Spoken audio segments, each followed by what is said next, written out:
Right now, sentiment around the world is slightly positive, but the momentum is where things get interesting. It's up by plus 0.35 in the last 24 hours. This is notable because it suggests a sudden and significant shift in collective sentiment, diverging from the historical baseline. What does this mean for you? Our API returns detailed insights, including sentiment scores and momentum trends, allowing you to gauge real-time emotional shifts in global topics.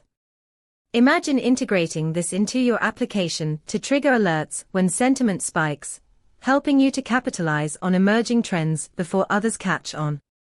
For more technical details on how to leverage this data, visit pulsebit.lojenterprise.com/docs.